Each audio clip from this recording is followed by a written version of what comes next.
One made lots of money, but I always believed that company could be the Netflix of Europe. Playing the world's smallest violin here. Wanted to have my own business. He said, no problem. Do you have any money? I went, no. We go, do your parents have any money? I went, no. We go, do you have any friends who've got any money? I went, no. It's like, okay, banking. The idea was that anyone he invested in had to take his name.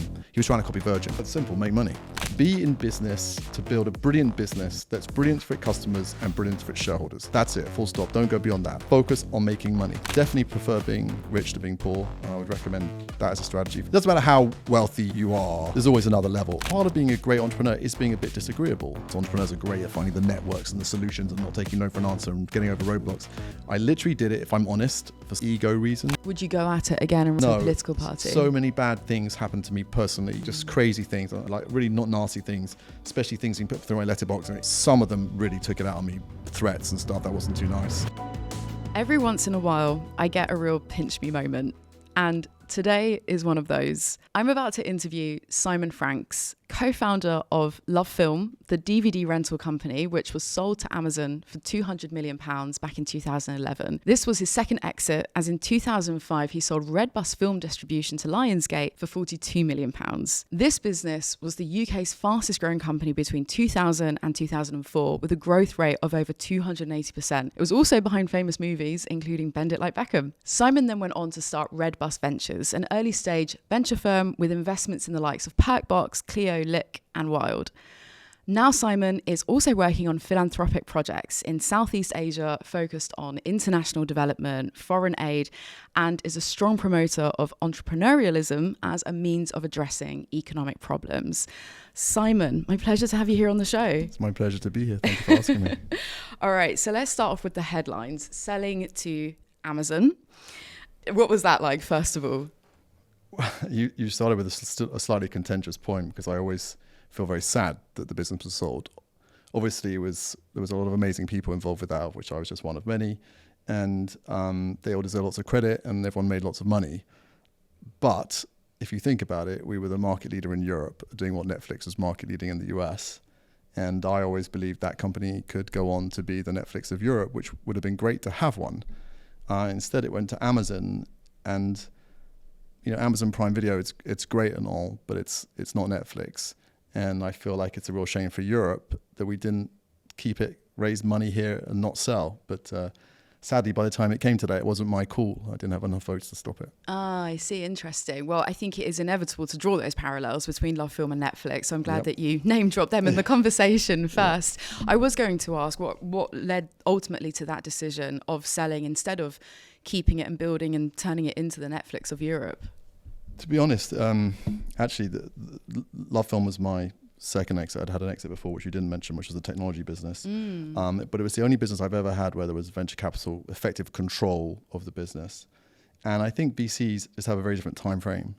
Certainly then, you have to think about, we started that business just after 2000 or 2001, something like that. And there weren't very many VCs in London. There wasn't really a culture of believing young people could build global businesses, which we now do have. Not as much as we could and not as much as in America, but we do have that belief. At that time, it was a home run for people, I guess, and they wanted to take the money and within the time frame of a fund, which, those days was, certainly 8 to 10 years max. So I can see why the decisions happened. I also think that the company itself made a couple of bad decisions, I think, affected the pace at which it was going to grow. I still think it was a decision that was probably right for the VCs, but maybe wrong for the business. But that's a counterfactual. We're never going to know. I get your point, and I think also what I'd add to that is, wrong to Europe, UK, that point you made earlier again. Yeah. We were flanked by two superpowers, which constantly frustrates me. You've got China on one side, you've got the US on the other, and here we are with Spotify to show for it. Well, it's interesting. Firstly, Spotify is absolutely amazing, so we should be proud of that one. But it's interesting because people forget just how bad things were in Europe in this sort of frame. When I started my first business in 1997, I told my parents that I was going to be an entrepreneur, and they looked at me with horror, because in those days, being an entrepreneur was synonymous with a sort of having very long hair, living in a sort of squat, not doing any work, and just saying, I'm an entrepreneur. So it wasn't a cool thing to do then at all. It was the opposite of cool. And then, of course, there wasn't an ecosystem to finance you. So when I used to go around to I mean, I grew up in quite a modest background, so I didn't know any rich people to go and ask for money. And there were no VCs basically when I started, literally none. You know, you'd go to people and I'd say, will you invest in this idea I've got? And people would literally laugh at me. I mean, there just wasn't a culture. And I was very, very lucky. I met a man called Larry Crisfield, who was an amazing, retired now, but was an amazing supporter of young people. He was a very famous accountant. He looked after the Beatles and things like that. And he just loved helping young people. And he helped me meet a few investors to help me on the way. And thank God for that, because in those days, you just couldn't raise money. Yeah. So it's a very different time. And how did you meet this accountant that unlocked those doors for you? One of those things. Bit of luck. Such a beautiful man, and I know he's helped so many young people start businesses. Just people didn't do that in those days. Yeah. There's no one. People genuinely thought that if you were a maverick of any kind, that was totally bad. I still think the UK and Europe doesn't deal with it very well, because part of being a great entrepreneur is being a bit disagreeable. It is being a bit confrontational and saying we can do better, or the way that's done is wrong, or I have an idea no one else has had before. Which, you know, in the UK, where we respect humility, and I think that's a great thing. But in the field of entrepreneurialism, if you're really humble, that could be a bit of a problem. In America, they've never had a problem around humbleness, as you know. And actually, in the field of entrepreneurialism, that's a really good thing. Yeah, absolutely. I totally get it. So it's interesting that you told your parents that you wanted to be an entrepreneur. Horror. Because you didn't kind of go off into the wild, wild west of entrepreneurship. You went into, was it banking? Did you start off in a corporate career first? But only because I had no choice. So I always wanted to have my own business. I had my first business in the playground of my school. I remember when I was 12 years old. I mean, I grew up in a pretty modest area, comprehensive schools, all that. You know, I remember I made £7,000 running an unofficial tuck shop from the age of 12 to about 15. Wow. £7,000 was a lot of money. Yeah. A lot of money. Even to my parents, it was a lot of money. So I'd always wanted to be an entrepreneur. But then when I graduated, my father was very keen for me to be an accountant or something like that, where he thought you'd have a job security for life. My parents never grew up with job security. And I totally understand why a parent would advise that, except if you know me, that wouldn't be a good idea. But I went to university and got a degree in a business-related subject and wanted to have my own business, went to my tutor of my course and said, look, I want to start my own business. And he said, no problem. Do you have any money? I went, no. We go, do your parents have any money? I went, no. We go, do you have any friends who've got any money? I went, no. It's like, okay, banking. And in some ways, it was the best advice you could get, because 4 years into investment banking, I hadn't made millions or anything like the numbers you read about now, but I'd made enough that I didn't have to earn any money for about 5 years. Yeah. So I could afford to spend 5 years penniless, not earning anything, but live, pay my rent, whatever. And and obviously I got very lucky, because my very first business, which was a technology-related, media and technology-related business, got bought within 2.5 years in the first .com thing. And I literally went from being completely penniless, like I'm talking, couldn't pay you. If you'd have put a gun to my head to give me £1,000, you'd have been a dead person. And one of the things I always say to entrepreneurs, once you had your first success, things get a lot easier. And so, you know, banking was the way to get money to do what I wanted to do. It wasn't, I thought, oh, that's a great preparation for what I'm going to do, because basically it's not. Did you know that 8 out of 10 entrepreneurs go into business to be their own boss? And like 8 out of 10 stats that are made up on the spot, so was that one. But my guess is that you did not go into business to be bogged down by admin, paperwork, legal compliance. No, you went into business to have the freedom that you've always desired and to execute on the vision for your company. Strategy and tragedy listeners, this is why I am genuinely so proud to partner with Deal, the all-in-one platform for global teams. That's Deal, D-E-E-L. They make it simple for companies managing international teams to seamlessly hire, onboard, and pay both global employees as well as contractors if you're working with freelancers. They handle all of the paperwork, exchange foreign salaries into local ones, and ensure compliance with local regulations, which honestly I think is just about as fun as it sounds. So if you're a savvy entrepreneur, then you know what to do. You need to outsource that stuff that should not be bogging you down to the experts like Deal. They are designed with the needs of a global workforce in mind. Seamless contract signing, easy expense uploads, in-platform time-off management, and more. Plus, its customer support team is available 24/7, no matter the time zone. If you're ready to see how Deal can transform your global workforce operations, then head to the link in the show notes and let's dive back into the episode. Thanks for listening. It was a pure kind of financial gain. Yes, I mean, you do learn. I'm very lucky that I worked at two great banks, and I did learn a lot from some very clever people. But it's only the stuff I learned was really in capital market stuff was only useful when I was, later on where I've made bids for public companies or done large M&A transactions. And obviously I learned a lot of the stuff there. So I save a lot of fees from banks because I think we know some of the stuff.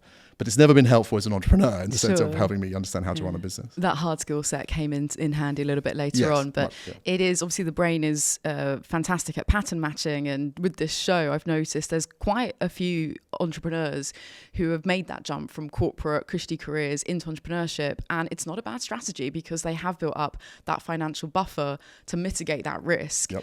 And especially these days, needing quite a long runway to give it that time to test the market need for it. I think there are many potentially great entrepreneurs out there that will never be great entrepreneurs because they've got responsibilities, mortgages, kids at school, etc. that mean that the risk is just too high. One of the very lucky things for me about starting so young as an entrepreneur, I think I was 26 or something, is that I had no one relying on me. And I didn't, I could pay the rent, as I said, for a few years.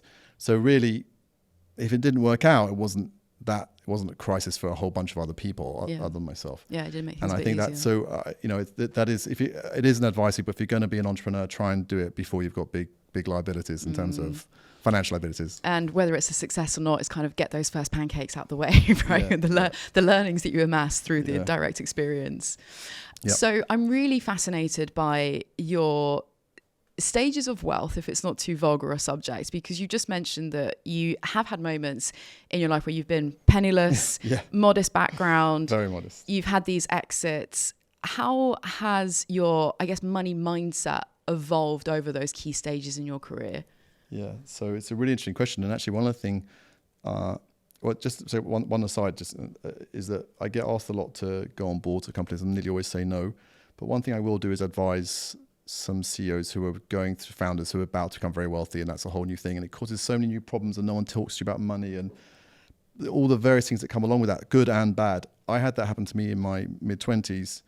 The good thing I did was it wasn't very public, the deal I did. It was a private company. It wasn't very public, so not many people knew what had happened.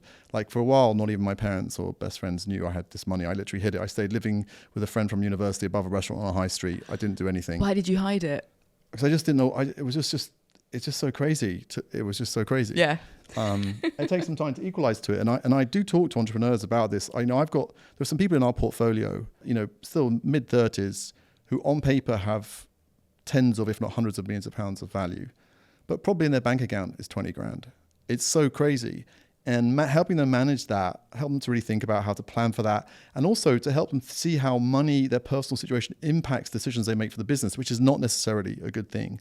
So trying to isolate what's best for them and to see that sometimes that won't align perfectly with their company, and to try and help them manage that. So it's an important topic. So I'm glad you asked about it.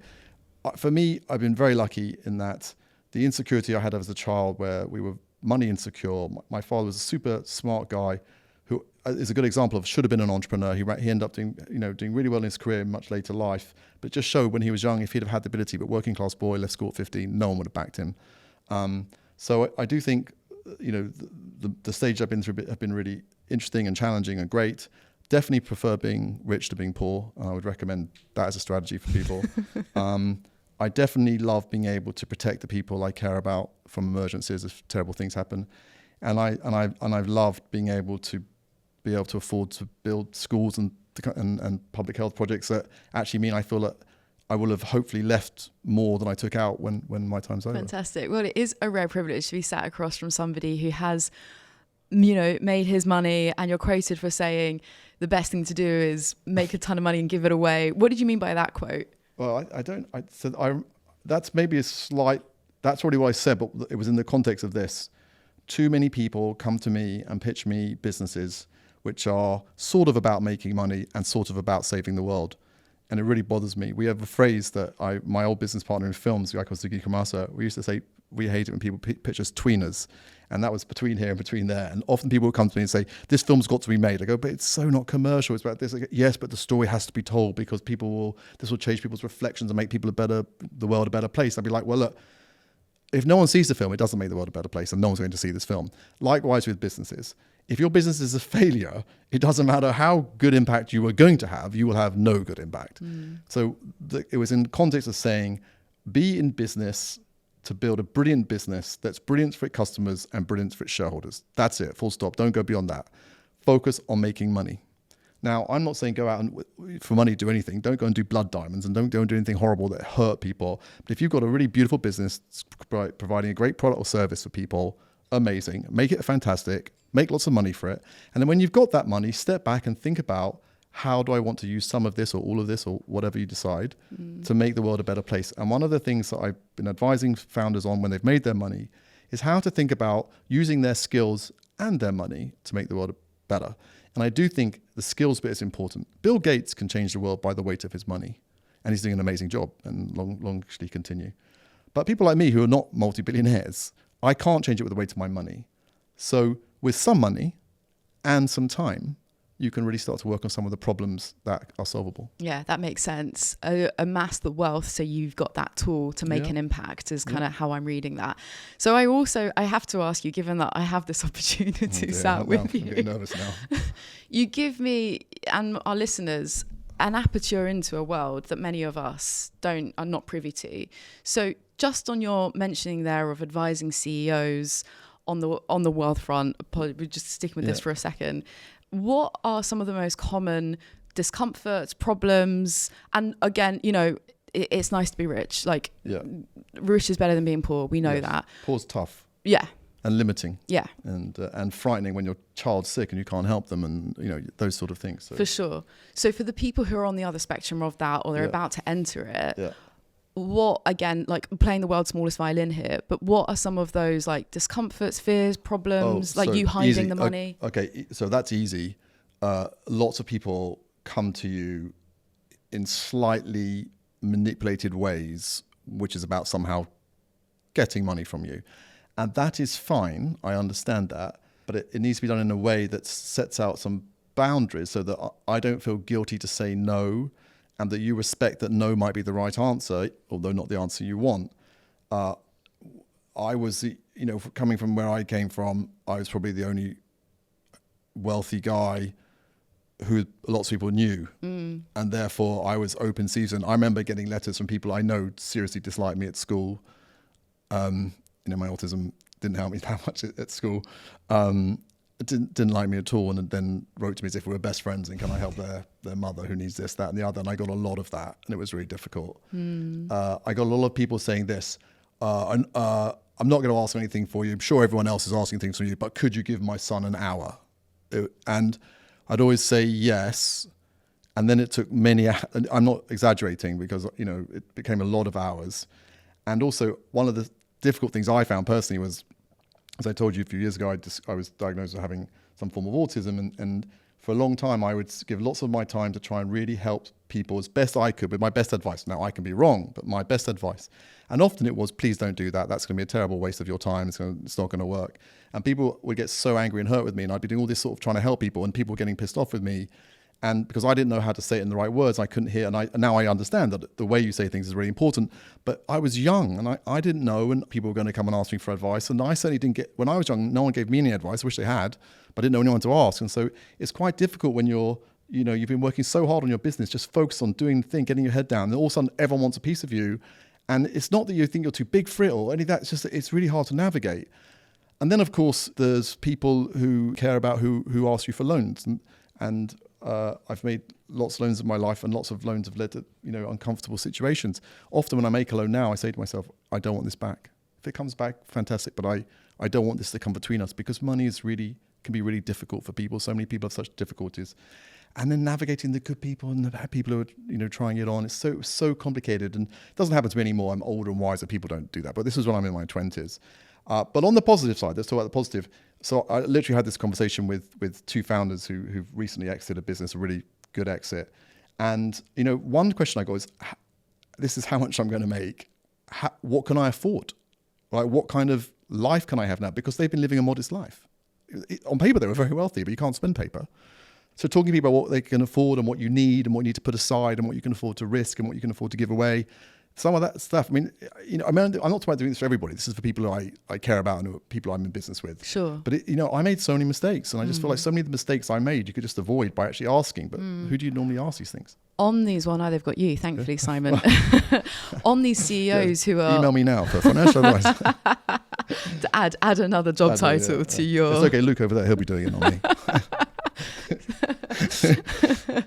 On the CEOs who are on the precipice of an exit, they're about to enter this whole different kind of wealth stage. It's almost, it's akin to winning the lottery, right? Especially you've got your lifestyle, you live within your means, and then suddenly, quite suddenly, you have this abrupt change in your life.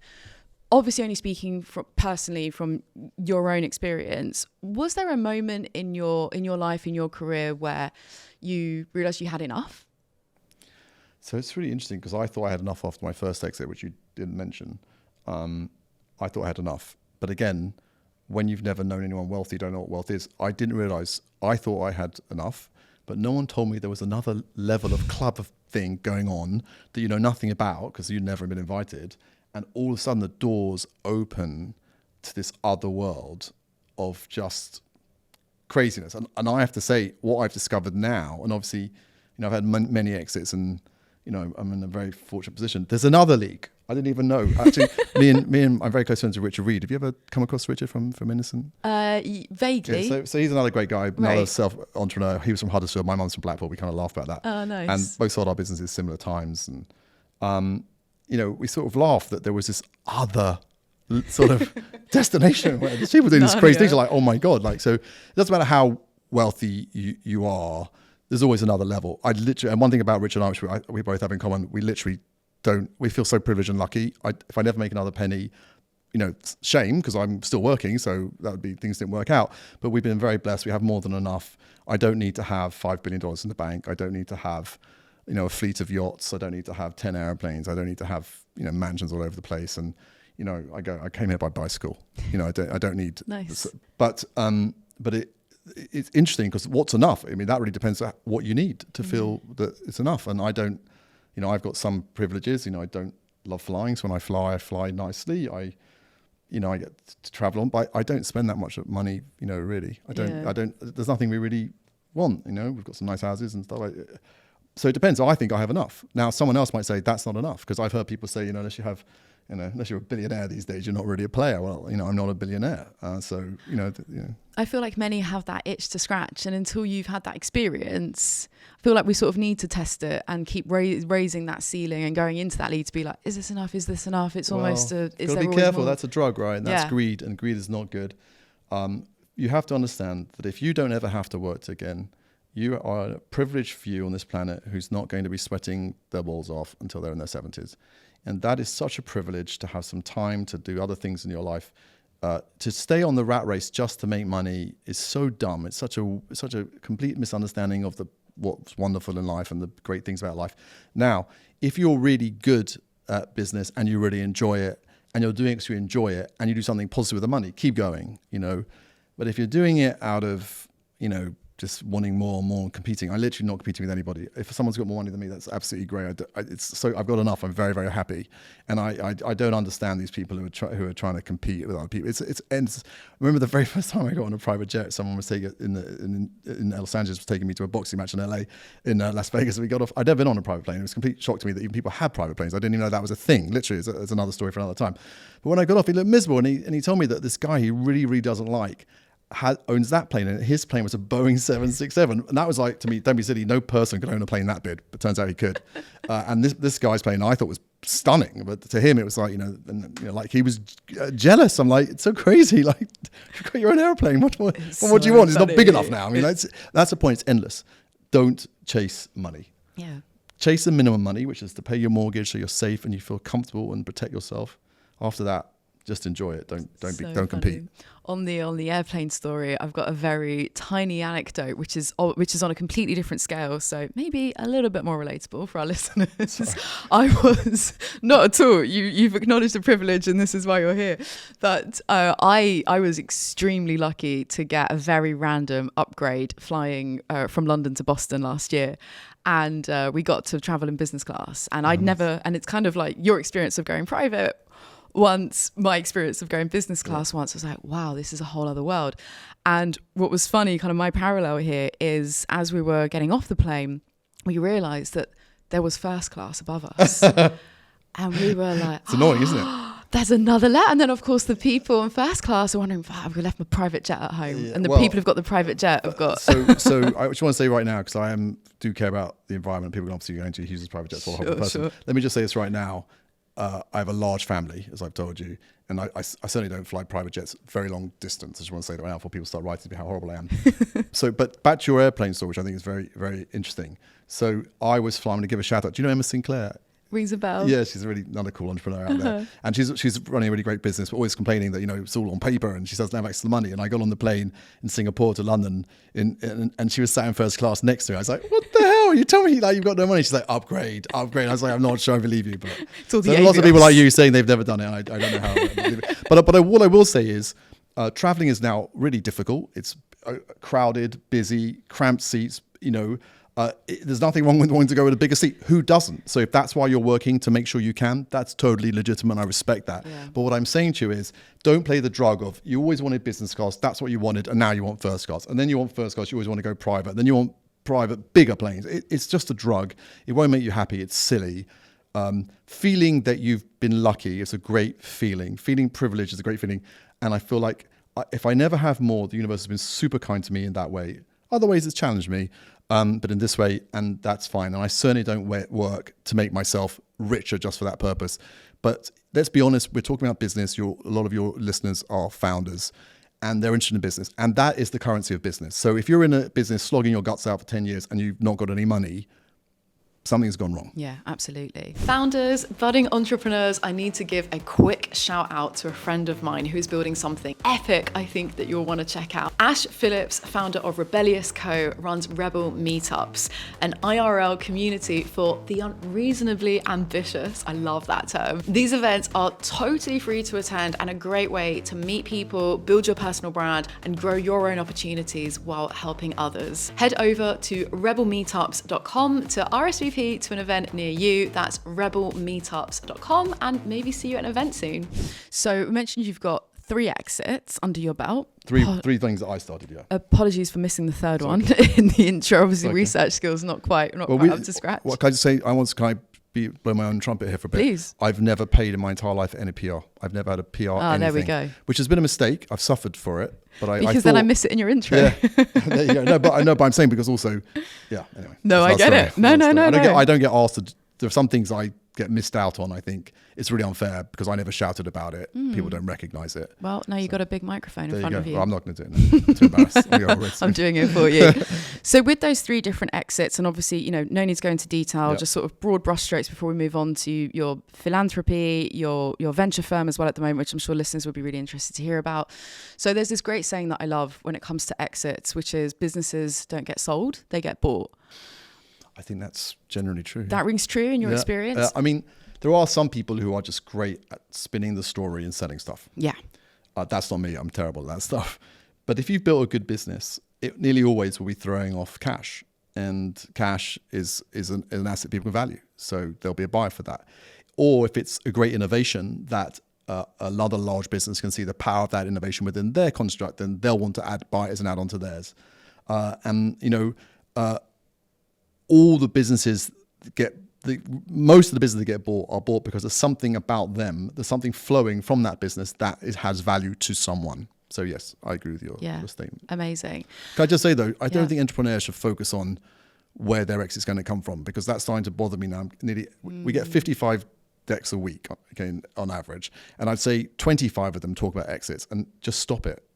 If you build a great business, eventually it's going to throw off dividends, and you can live off dividends. So don't worry about it. You'll get bought if you're a good business. Don't worry. But too many people are telling me at day one, before they've even started, who's going to buy them and at what valuation. I think it's silly. You don't need to worry about that. Build a great business where your customers love you, where the product or service you deliver is first rate. Don't worry about the rest. As long as you've got your unit economics right at the beginning, you're going to make money and you will either get bought or live very happily off the dividends. Interesting. Yeah, that's great to share. If there are any founders listening who are at the later stages? Because I'm guessing that these pitch decks are coming like quite early stage. Yes, we're pre-seed and seed. Pre-seed, exactly. So for those who are kind of later on and maybe nearing more kind of the light at the end of the tunnel, what are the key lessons that you can share from your exit experiences across those three for founders who are looking at that around the corner? Okay, so the number one would be get a great chairman who's been around, who's firstly independently wealthy and been around the block, and who VCs, private equity, the stock market will listen to when they speak. It's really important to think about what's right for the business in terms of timing, and also to think about what's the right time in terms of for you to sell, and is that time the same as for the business? And the reason why we touched this at the beginning, the reason why that's important is you might have just had your first kid, you're on £100,000 a year, which is obviously a good salary, but maybe when you've got $200 million worth of equity, doesn't feel like enough. You're under pressure to move to a larger house. You haven't got any money to do it. So you want liquidity, totally human and understandable. But the business might be just in the middle of a great growth spurt and not the right moment to sell. And therefore, that's when a great chairman will say, this guy needs a secondary. We need to get him some money so that he stops worrying about his own circumstance. Because you'd be amazed, and they're only human, and it's only probably affected me, how many founders have this sort of personal drive impacting their decision-making about the exit of their business. And I think we want to be like, logic focused here, not emotion focused. And so therefore, we don't let enough founders do secondaries to get some money off the table so they're not pressured to make the wrong decision in terms of exit. And as you said, exits normally find you, so I think getting your business in great health, great shape, you'll know the right time because the right buyers will appear. They'll come after you. You won't be searching for them. Yeah, great. Does that answer your? Yeah, definitely. And I'm wondering, is there anything you can speak to on the due diligence front as well? I love that. That reaction. Yeah. Well, listen. I've bought 8 businesses in my career, and there's a lot of work you have to do to buy a company to make sure what you think you're buying is what you're getting. So due diligence is a very legitimate process, but it's super painful, and. So, and also, when I've sold my business, it's always been to public companies, which makes it even more painful because they've got to literally dot every I, cross every T. Oh, God. And it's a really painful, slow process. And it can be very demoralizing for your team because they're like got teams of people swarming all over the office. And remember, this still might never happen. So therefore, you need to still keep everyone focused on the mission. And it's really complicated time. And again, that's why I'm saying have someone around who's been through this process before, because there are some boundaries that need to be set. And sometimes it's hard for a founder to set those boundaries, but someone who's been around the block and say, dude, I've done this before more times than you have, back off. Exactly. And I do think that it's important to do that because some people can do things in a sort of very aggressive DD way, and that's not healthy for a business. What's the longest exit process or acquisition process that you've seen? Well, I made an offer for a public company. That was extreme. It's extremely painful when it's a public company, just the rules and regulations and the amount of oversight and the legal bills, just insanity. Like you're talking, can be millions in fees. It's like it's just painful. Wow. I would say that a reasonable DD process, it should be done in stages. People, the first thing is, I always think that the most commercial secrets that I don't want, I will give you broad answers, not specific answers to we're very far down the track. It's very hard to really protect IP when you give it a show like that. But basically, you have commercial due diligence, then you have a legal due diligence, an accounting due diligence, and I try to do them in sections, so it's not like 4 months of endless stuff. But if you're a big company, and some of the founders you're talking to are no doubt running big companies, it's months. It's not weeks. Yeah, and, for sure. And you have to manage the interruption to your business, and you have to think about how you're going to try and do it in sections. Don't do it in one big thing because then your company's overrun for that period. Anyone who's been on this show who shared their exit story has invariably come up against some hairy moments in the final days. Yeah. And interestingly, I've actually had the investor's perspective on that, and from their side of the story, it's kind of all part of the process. But for the founder, it's a nightmare. They're already stressed out. It's already so anxiety inducing. They just want it all to go smoothly. Is that something that's been another kind of common observation from your perspective? Yeah, absolutely. Right. But I've also been both sides of that because obviously I've sold 3 businesses that I founded or co-founded, and I have bought for myself 8 businesses, and I've also, my portfolio, many of those companies I've advised have gone on to be sold. So I've done this a lot of times. It is so stressful, but the thing to explain it is quite simple. Nearly always the guy buying the business, it's not his entire livelihood. He's doing 5 other things. You're Or one woman. transaction of the year. The guy selling, it is his entire world. It's his baby. Yeah.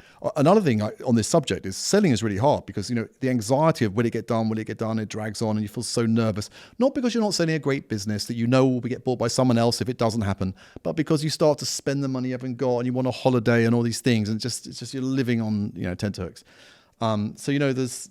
Yeah, sorry. Yeah. It's a very fraught process. It brings me out in, thinking about it. And on both sides. It's also buying, last year we were buying a company in our business and a whole of a company. And during due diligence, a real hole came up.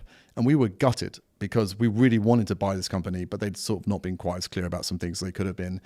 And it was we'd spent a fortune on fees and people and stuff and very excited about it. So the buyer also has that kind of, tenterhooks, but obviously, it's not the buyer's entire livelihood. And when you sell a business, as I mentioned, it's like selling your baby. It really is so hard to let go.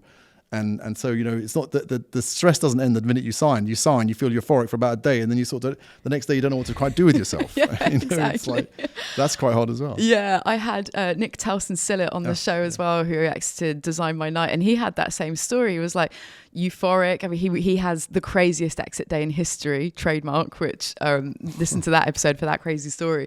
But after the last minute nightmare was resolved, they went out and partied, and the next day he treated himself to a lion. Yeah, that's great. Yeah. And then although you never can. Now what do I do? You're used to not sleeping, so you're not. Yeah, interesting. It is quite tough, because a lot of your identity. When my first business, sure. my identity was so wrapped up in that business that I didn't know really who I was. Exactly. No, it's totally understandable. So really interesting, again, getting to sit down with someone like you who's seen this from all different sides of the table.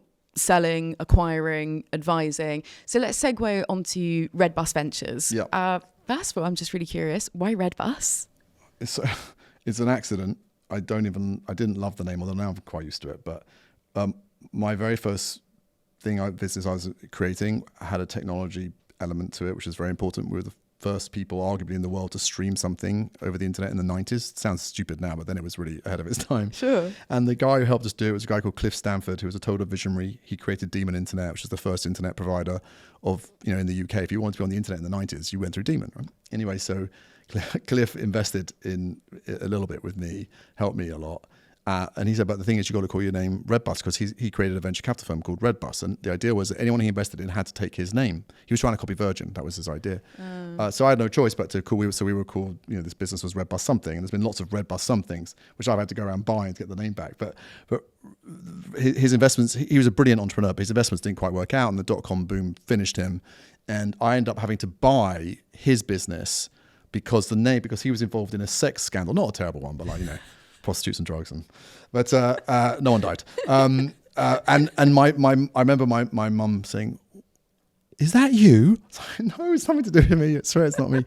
So as a consequence, we ended up buying the Redbus Ventures business from him. And once you've bought it and all the IP, you think, okay, might as well use it. May as well. So it was never your idea to begin with? It with? was never Redbus is not my idea at all. He created the whole brand thing. It's not Red Bus as in a English Redbus, it's Redbus as one word. Exactly, yeah. He was really into branding and stuff. But it stuck. But here's the thing I just wanted to say is, I never meant to have a venture capital business. When I went off to do the philanthropy, which is, just after the LoveFilm exit, when I went to do the philanthropy, I was gone for, I thought 5 years, ended up being more than 10 years, mostly in Cambodia, Nepal, Laos, where we operate. And what was so strange was I went from being asked to do lots of nice things like this, lots of articles and people asked me to do certain interesting things, to getting no phone calls from anybody. And I felt I went from feeling super lucky and relevant and important to feeling very unimportant, unrelevant, and, just sort of out of it. And so the way I sort of thought I would still stay involved with business, because I love business, I love founders, I love watching it all happen, right? But I said, you know what, okay, I was always being asked for advice. I'd say, yeah, I'll do that advice and I'll invest a little bit to help you on your way. I never meant to make money. I thought I would lose money.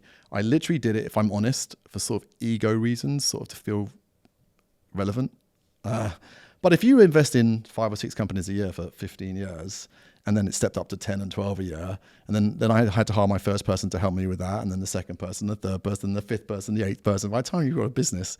And now I've always thought I'm the reluctant venture capitalist because I feel like I'm an operator. I feel like I'm somebody who runs businesses. Well, I was just about to say, but now I'm an investor. The accidental venture capitalist. Yeah, or reluctant. Yeah. Because being a venture capitalist is very tricky because especially if you were an operator like me, you want to, sometimes you do know better, or sometimes you don't. You want to get stuck in, and it's very hard not to overstep the mark, but also not to give too much time to something you only own 3% of, because if you did, we got a lot of companies, I'd have no time to myself. So. Right.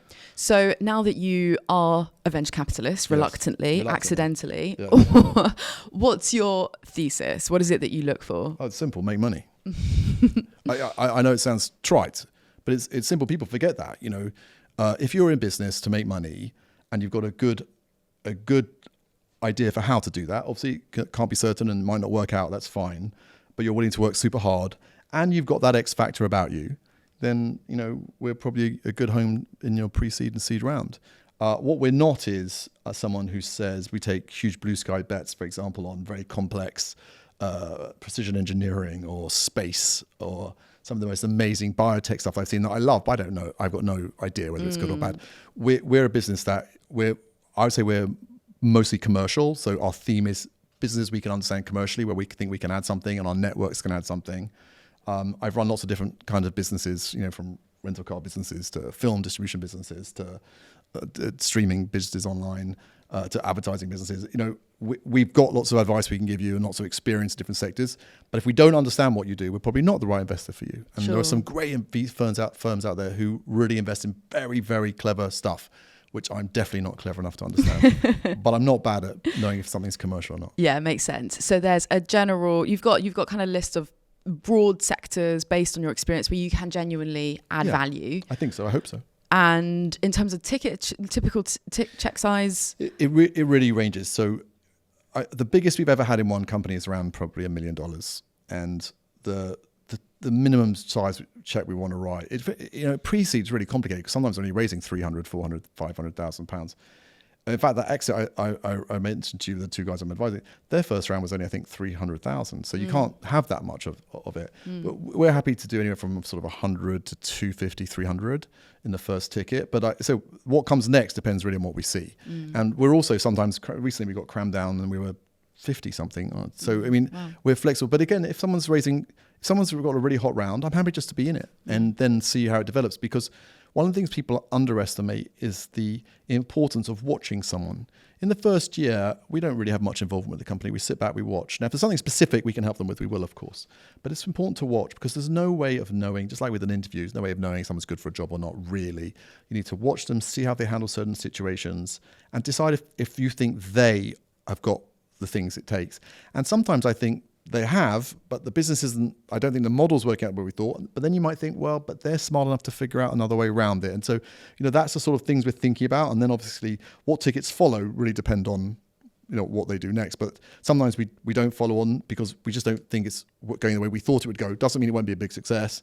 And sometimes we follow on because we really get what they're doing. I think we can add something and then we'll follow on with bigger checks. Makes sense. Yeah. And what are the top, 1 to 3 mistakes that you see fundraising founders make if they're approaching you?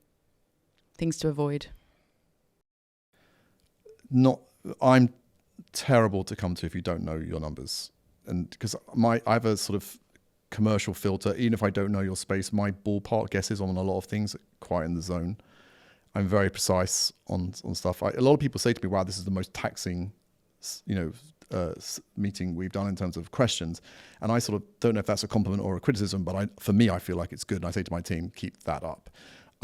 Because a lot of time, if we're doing a great job, if we don't invest, we'll highlight for them in the questions that they couldn't answer very well what might be wrong with the way they're thinking about things. And hopefully that's not, get a better answer next time. That's, think about that. Do we have a problem there? So definitely don't come if you're not prepared. Don't come to me telling me about your exit, about how you're going to make me 100x. I don't care. It's nonsense. You can't know. I almost went bust so many times in my first business. I know you can't know. It's just not. It's just unknowable. Let's just stick with those two. Let's stick with those two, because I think there's lots of nonsense written about what are bad things. The other day, someone was telling me you've got to be a team player to be a great entrepreneur or it's just so much bullshit out there about the mythology of being a great entrepreneur. I know them when I see them in general, but I can't write you a set of rules because it's just not like that. No, I get that. That's heuristics, right? It's all the data points that you've amassed over your experience that sometimes doesn't fit into an investment thesis, but you know it when you see it. Some person can be very boorish who you wouldn't naturally like, but they've got such gravitas around them and such passion for their mission that actually, whereas most people saying those exact words would be considered rude and horrible and you'd never work for, but when they say it, you go, oh, he's amazing. What a visionary. So I'm just saying you can't make rules. So, if you've got that X factor in your character, that means you can get away with that. And actually people find that inspiring. Great. But you might not. So that's, I'm saying you can't make rules. Yeah. I think too many people opine on what makes a great business, leader who've never been a business leader, have done it once and think that's the only way to do it. There's loads of ways to do it. I made loads of mistakes, certainly, and I think I'm quite good at it. But I've also learned a lot from people and watched things. And after a while, you can make some certain patterns that you recognize, but not rules, they're patterns. And if you start saying they've got to be A, B, C, you've got problems. Yeah, that makes complete sense. All right, well, let's touch on some of the impact projects, some of the philanthropy that you've worked on. I mentioned in the intro, you see entrepreneurialism as a force for change. We talked about money. And I know you do. Sorry? And I know you do. I do too. Yeah. We've got a lot in common, Simon. Nice. Stick with me. I will. I'm definitely going to stick with you. I'll give you all the PR that you've been missing. Yeah, no, it sounds like I could probably do with it. I'm joking. Sorry, I didn't interrupt though, Karen. Yeah, no, I would just like you to expand on that anyway and just kind of... Okay, so happily. So the first thing is, without doubt, entrepreneurialism helped me lift myself out of where I was coming from. So that's just me. And then, of course, when you lift yourself out, if you feel kind about the area you came from, then you help out the local school there. That helps out the kids behind you. And if you've made some really good money, then you can say, okay, is there a problem I'd like to tackle? So entrepreneurism empowers the individual. But also in the developing world, often, and this really applies to women, you see people in impossible situations with cultures which don't really allow women much freedom. But a woman who starts a little side business, they're normally very, very good. You see, certainly in developing Asia where I work, the men are largely quite useless and the women are hardworking, don't drink, don't gamble, focus on looking after their family. And a lot of these women now feel empowered to start little businesses and do things, and it's amazing. But that wasn't acceptable 20 years ago. Now that is. So I think that's the answer to why entrepreneurialism can really change your life and community's life and the country's life. And of course, if we all start starting businesses, then you change the whole country. And I've spoken lots of times to governments in Asia about small, poor countries who I think have amazing youth. Like their population is so young, they're all amazing at maths. They've just never been told to go and be they've been told don't be individuals, but of course you need to be an individual to do your own business. And I think you can unleash this amazing power for these countries. Just think if Laos, which is a country I absolutely love, which is totally landlocked and has so many harsh realities it has to face. But just think if we empowered all their brilliant children, and they really are brilliant, I can tell you that from the schools we run, to go and do their own thing, that could really over a generation change the economic situation of that country. So I do think about it in that way. So yeah, entrepreneurialism is a way forward. Yeah, absolutely love that, especially in those like impoverished areas. It's genuinely empowering. It's another buzzword that gets thrown around, but I think it really is. Yeah, I agree. Are there any other philanthropic projects or more kind of impactful government related projects that you're particularly proud of that you'd like to share on this this show? Well, I'll start with my biggest failure, which was United for Change, which is the political thing. I'm a passionate believer that Britain is a wonderful, beautiful, amazing, tolerant society. It was an amazing industrial leader in the world. I think we've really lost our way. I think that politicians of all sides are failing us. I think they will continue to fail us because our system, pushes us to have politicians where it's their career rather than acts of service. And United for Change was all about saying to, especially leaders in the public services, to step up to serve as a politician for 5 years, for 10 years as an act of service, because we need their experience and their expertise, and not have continually people, ministers of education and ministers of health who've never worked in a hospital or worked in a school. I'll tell you something about Laos which I love. The Secretary of State for Education, this one was a professor, actually professor to one of my team in Laos. The predecessor was also a woman, Madam Sendawan. She was a professor before she was the Secretary of State for Education. The Dr. Davon, the head of the Education Civil Service, teacher. I'm telling you, they're really professionals. They know what they're talking about. We have people who've literally never spent a day in their life doing nothing about running education, and day when they're dropped in, they've got to know how to run schools. What nonsense. Yeah. And they all want to change something to make their mark, which I understand. I'm not criticizing them. Some great politicians out there. But the system just leads to economic paralysis and decline. And that's what we've got. Is that what ultimately led to the demise, if that's correct, label of United for Change? United for Change was killed by Brexit because we were considered to be anti-Brexit, which I was anti-Brexit, but our biggest single donor, who's a very well-known person, I will not name their name, he was a Brexiteer. We were not about Brexit. We're saying we're about better politics. And whether you're for Brexit or not for Brexit, we have to accept that the politicians representing us, often pretty average, often motivated by career, which I understand because it is their livelihood too. I don't want to be voting for someone where it's about their career. I want someone about passion and commitment who stood up to serve our country to achieve a thing, and then we'll move back into life. Not be your ambition to be Prime Minister. Yeah. I want to hear about what you want to do when you're Prime Minister. I'm going to quote, if you think about Margaret Thatcher and Tony Blair, they both had things they really wanted to do. And there are others. I'm being unfair, but at least whether you like them or not, they had a mission, and they were there to achieve that mission. And I think that's so important. I think we've lost that. Would you go at it again and run a political party? So many bad things happened to me personally, just crazy things, like really not nasty things, especially things you put through my letterbox. I'm not going to say my religion, but even though I don't believe in God, there was lots of that kind of stuff. Anti-Brexiters, and again, some of them are some of our biggest donors were anti-Brexiters, but some of them really took it out on me, threats and stuff that wasn't too nice. Yeah, it was not good. I'm really sorry to hear that, and not only empathizing with you, it's horrible to hear that an individual goes through that, but also on a wider scale, that's incredibly disheartening. And I guess this is where we come back to entrepreneurialism as the means to impact change, because it's not happening politically. No, it's not happening politically. But we have to remember that was very toxic times around Brexit. It's a real shame to see the real division it caused. Do you think times are any better now? Sadly, no. I think our country economically is getting poorer. I think, therefore, things get harder and people are more disunited and more confused than ever. I'm very sad about the state of the world affairs. I mean, it's really disheartening. All right, well, continuing on this doom and gloom negative note, Oh dear. My traditional closing question is one particular tragedy that's taught you an unforgettable lesson.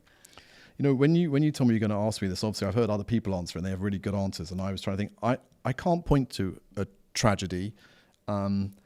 I can't say that any specific tragedy has befallen me and that's spurred me on, but I can tell you a tragedy that I've seen in other people that has spurred me on, and that is the level of poverty that still exists today in our world.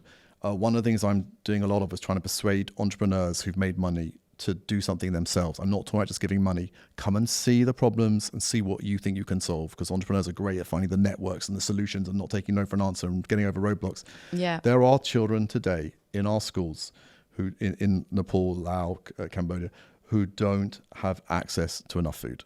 There are children today, many of them, who we're co-founders of the only modern pediatric hospital in Laos, who turn up, having driven hundreds of miles to get there over what can be a day and a half, have no access to real healthcare. Now, it's the 21st century. We're a very rich planet with lots of resources. How we are allocating the resources between the developing world and the developed world is absolutely a shame. It feels to me like a war crime. If there's a Martian looking down on Earth, they'll be saying, how can we all accept this? I'm not saying everyone should be given lots of free handouts and we should be all make money. Obviously, there's limited resources, but it is still crazy. In the 21st century, some children don't have access to clean water, don't have access to any kind of education or any kind of healthcare. That has spurred me on. I hope that the next generation of entrepreneurs, and so many much better entrepreneurs than me coming up now, that when they've sold their business for 20 billion or whatever it is, that they say the next 5 years of their life is about solving a problem. I will happily take them to any of the country they want to go to and help them navigate the country and pick the problem they want to solve. But I do believe entrepreneurs can solve anything. And I wish we'd get more entrepreneurs trying to solve some of the tragedies happening today in the developing world. Fantastic, Simon. That's incredibly powerful. Where can people go to find out more information? What can they do to help? Luke over there. Luke over there. I think if you go to the Redbus Ventures website, you'll see something. There'll be a contact something and go that way. We'll make sure to add it in the show notes. Please do. Simon, thank you so much. My pleasure. Thanks Privilege for being so to nice. sit down with you. Really appreciate it. Likewise. And thank you so much for listening in. Really hope that you've enjoyed this episode. Make sure you're subscribed. Episodes are weekly, and hopefully see you this time next week. Thanks a lot.